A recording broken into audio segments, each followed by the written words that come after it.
জুলুম অত্যাচার প্রতিরোধ করতে হবে। জুলুম অত্যাচার প্রতিরোধ করা, এটা রাসূল করে গেছেন। সমাজ থেকে জুলুম অত্যাচার প্রতিরোধ করছেন। সহিহ বুখারীর 2444 নম্বর হাদিস, عن انس بن مالك رضي الله تعالى عنه قال قال رسول الله صلى الله عليه وسلم انصر اخاك ظالما او مظلوما। আনাস ইবনে মালিক রাদিয়াল্লাহু তাআলা আনহু বর্ণনা করেন, আল্লাহর রাসূল সাল্লাল্লাহু আলাইহি ওয়াসাল্লাম বলেন, তুমি তোমার ভাইকে সাহায্য করো, চাই সে জালেম হোক অথবা মাজলুম হোক। জালেম মানে যে অত্যাচার করে, মাজলুম মানে যে অত্যাচারিত। তোমার ভাই অত্যাচারী হোক অথবা অত্যাচারিত হোক, তাদেরকে তুমি সহযোগিতা করো। সাহাবারা বললেন, ইয়া রাসূলুল্লাহ হাদা নানসুরুহু মাজলুমান। আমরা তো এটা বুঝলাম যে অত্যাচারিত যে ব্যক্তি, যার উপর অত্যাচার করা হচ্ছে, তাকে তো আমরা সাহায্য করব, এটা তো বুঝে আসলো। ওয়া কাইফা নানসুরুহু যালিমান, আমরা অত্যাচারীকে কিভাবে সাহায্য করব? যে অত্যাচার করে তাকে আমরা কিভাবে সাহায্য করব? জালেমকে কিভাবে সাহায্য করব? আল্লাহ রাসূল বললেন, তাখুযু ফাওকা ইয়াদাইহি, তুমি তাকে অন্যায় করতে বাধা দাও, এটাই তাকে সাহায্য করে। আজকে আমরা অনেক সময় আমরা বিভিন্ন সময় আলোচনার মাধ্যমে আপনাদেরকে সতর্ক করি, আপনাদেরকে অন্যায় করতে বাধা দিচ্ছি। মান রাআ মিনকুম মুনকারান ফালিগাইয়ির বিয়াদি ফাইন লাম ইস্তাতি' ফাবিলিসানি। রাসূল বলেন, যখন তোমরা অন্যায় দেখবা, যদি শক্তি থাকে হাত দিয়ে বাধা দাও। ফাইন লাম ইস্তাতি' ফাবিলিসানি, যদি হাত দিয়ে বাধা দেওয়ার শক্তি না থাকে, তাহলে জবানের মাধ্যমে বাধা দাও।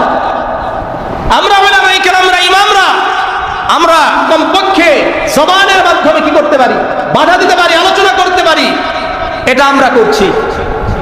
কেন করছি?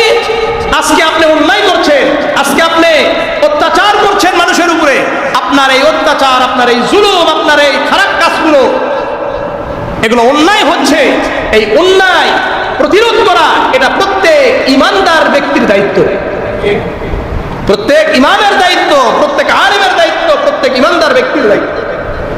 কারণ আপনি যদি আজকে বাধা না দেন, সে জুলুম করতে করতে করতে করতে এক সময় হয়তো দুনিয়াতেও লাঞ্ছিত হবে আর আখিরাতেও লাঞ্ছিত হবেই। হবে কি হবে না? এখন আপনি যদি বলার মাধ্যমে, বলার কারণে আমার ভাইয়েরা কি হয়, এই জুলুম অত্যাচার থেকে, খারাপ কাজ থেকে নিজেকে বিরত রাখে, তাহলে তারকে সহযোগিতা করা হলো কি হলো না? তাকে আপনি জাহান্নামের পথ থেকে কোন দিকে নিয়ে গেলেন? জান্নাতের পথে নিয়ে গেছে। তাহলে সহযোগিতা হয়েছে কি হয় নাই? রাসূলুল্লাহ সাল্লাল্লাহু আলাইহি সাল্লাম বলেন, হ্যাঁ, তোমরা কি করবা? জালেম হোক, মাজলুম হোক, অত্যাচারী হোক, অত্যাচারিত হোক, উভয়কেই কি করতে হবে? সহযোগিতা করতে হবে। মাজলুমকে কিভাবে সাহায্য করবেন? যখন সবাই মারবে, আপনি ভিডিও করে ফেসবুকে ছেড়ে দিবেন, ঠিক আছে না? এটাই তো হয়। এই যে মিটফোর্ড, এর সামনে মানুষ ছিল না, ভিডিও করছে না? এখানে তো কমপক্ষে ওরা 5-6 জনের থেকেও অন্য মানুষ বেশি ছিল না কম ছিল? তাহলে এরা সবাই গিয়ে যদি কি করতো? বাধা দিত, তাহলে কি হইতো? কথা বলে না। তাহলে কি মারতে পারতো? অন্যায়কে এইভাবে প্রতিরোধ করতে হয়। হঠাৎ একজন ব্যক্তিকে মারছে, আপনারা জানেন, আমি কিন্তু আমার সামনে যদি কাউকে মারে, আমি কি করি না? বসে থাকি না। আপনারা এই এলাকার গুলো জানেন, এই এলাকার কয়েকবার মারামারি হয়েছে। আমি দেখার সঙ্গে সঙ্গে যাই, আমার সাথে আরো 10 জন যায়। যাওয়ার কারণে কি হয়? মারামারিটা বন্ধ হয়ে যায়। বলেন তো, জালেম যে, তাকেও সহযোগিতা করা হলো, মাজলুমকেও সহযোগিতা করা হলো। কিভাবে? জালেম মনে করলেন রাগে রাগান্বিত হয়ে তাকে আঘাত করতে করতে হঠাৎ যদি সে মরে যায়, পরবর্তী 2 দিন পরে তাকে কোথায় চলে যেতে হবে? জেলখানায়, একবারে আজীবনের জন্য করে চলে গেল জেলখানায় গেল। এখন বলেন, আপনি আটকানোর কারণে, তাকে একটু সরে দেওয়ার কারণে আপনি জালেম যে, তাকেও সহযোগিতা করলেন, মাজলুম যে, তাকেও সহযোগিতা করা হবে। মনে থাকবে ইনশাআল্লাহ।